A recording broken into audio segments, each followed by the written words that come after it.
दोस्तों, कल्पना करो, तुम्हें हर 15 मिनट में सब कुछ भूल जाना पड़ता है। जो बात अभी अभी हुई वो भी याद नहीं रहती।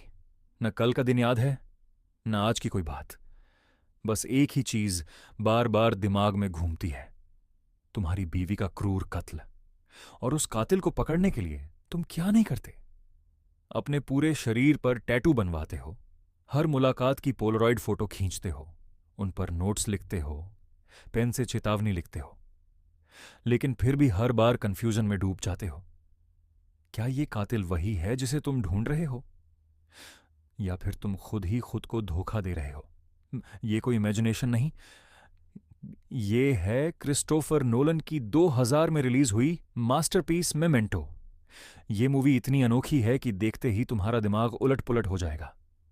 स्टोरी रिवर्स में चलती है, हीरो कंफ्यूज्ड है, और आखिरी ट्विस्ट इतना शॉकिंग है कि तुम सोचोगे, अरे भाई, मैं तो हीरो समझ रहा था, ये तो विलेन निकला।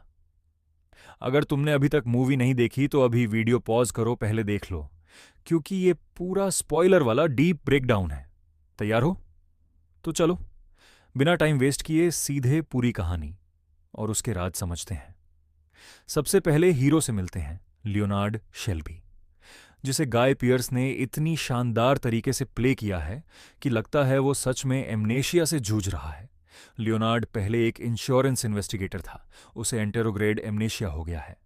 मतलब पुरानी यादें, जैसे उसका नाम, उसकी बीवी का नाम, उसका रिवेंज का मकसद याद रहती हैं, लेकिन नई कोई भी याद 15 से 20 मिनट से ज्यादा नहीं टिकती। हर बार सब कुछ रीसेट हो जाता है। अब रिवेंज कैसे लेगा? लियोनार्ड ने अपना पूरा सिस्टम बनाया है, जैसे कोई जासूस। पूरे शरीर पर परमानेंट टैटू बनवाए हैं, जैसे छाती पर जॉन जी ने मेरी बीवी को मारा, पैर पर जॉन जी ड्रग डीलर है, हाथ पर जॉन जी का टैटू है, वगैरह। ये टैटू उसके लिए फैक्ट्स की तरह है। हर मुलाकात की पोलरॉइड फोटो लेता है और पीछे नोट्स लिखता है। नेटली मदद करती है, टेडी, भरोसा मत करना। छोटे छोटे नोट्स, रिमाइंडर्स हर जगह। और वो एक नाम बार बार दोहराता है, रिमेंबर सैमी जेंकीस। सैमी उसका पुराना क्लाइंट था, जिसको भी ऐसी ही एमनेशिया थी। लियोनार्ड ने उस केस में इंश्योरेंस डिनाई कर दिया था, सोचा था सैमी झूठ बोल रहा है। अब मूवी की सबसे कमाल की चीज, इसकी स्ट्रक्चर। मूवी 2 तरह के सीन से बनी है, ब्लैक एंड व्हाइट सीन। ये क्रोनोलॉजिकल ऑर्डर में है, मतलब टाइम के साथ आगे बढ़ते हैं। यहां लियोनार्ड मोटल रूम में फोन पर किसी से बात कर रहा होता है, अपनी स्टोरी सुना रहा है। कलर सीन, ये पूरी तरह रिवर्स ऑन ऑर्डर में है। मूवी शुरू होती है कलर सीन से। लियोनार्ड एक पोलरॉइड फोटो डेवलप करता है, जिसमें एक डेड बॉडी है। फिर वो फोटो पर लिखता है, ही किल्ड माई वाइफ, और गोली मार देता है। लेकिन ये सीन असल में मूवी का आखिरी मोमेंट है, इसलिए शुरू से ही हम कंफ्यूज हो जाते हैं, बिल्कुल लियोनार्ड जैसा। चलो, अब असली टाइमलाइन क्रोनोलॉजिकल ऑर्डर में देखते हैं, जो मूवी नहीं दिखाती, लेकिन ये रियल है। लियोनार्ड को एमनेशिया हो जाता है। ये उसकी आखिरी क्लियर मेमोरी है। सैमी जैंकीस का केस, लियोनार्ड को याद है सैमी, लेकिन असल ट्विस्ट बाद में आता है।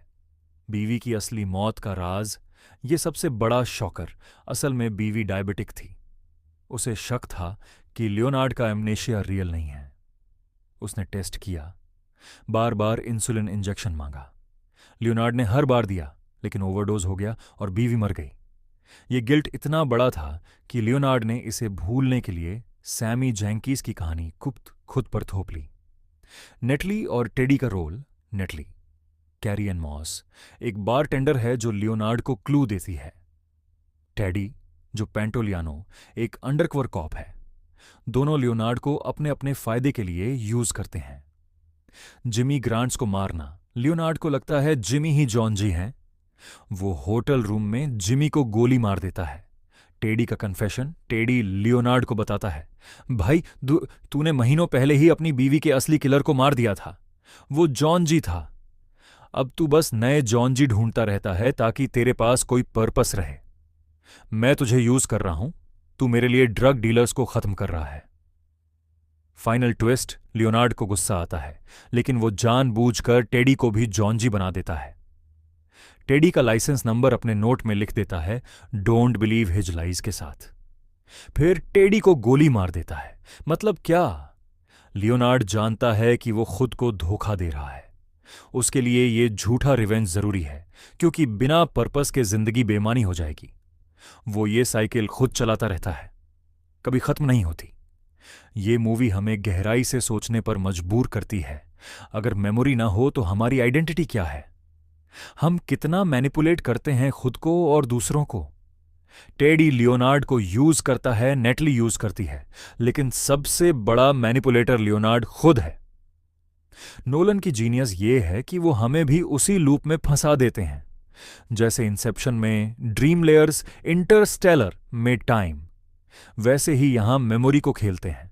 मूवी का आखिरी सीन, लियोनार्ड टेडी को मारकर कार ड्राइव करता है, फोटो देखता है और सोचता है, अब मैं कहां था? फिर नया क्लू ढूंढने निकल पड़ता है। साइकिल चलती रहती है। दोस्तों, पहली बार देखने पर मैं 2 से 3 बार पूरी तरह कंफ्यूज हो गया था, लेकिन टाइमलाइन समझ आते ही दिमाग ब्लो हो गया। अभी मूवी देखो, टाइमलाइन समझो, दोबारा देखो, मजा दुगना हो जाएगा। कमेंट में बताओ, क्या लियोनार्ड एंड में विलेन बन गया, या वो बस सरवाइव करने की कोशिश कर रहा था? क्या तुम भी कभी खुद से झूठ बोलते हो जिंदगी जीने के लिए?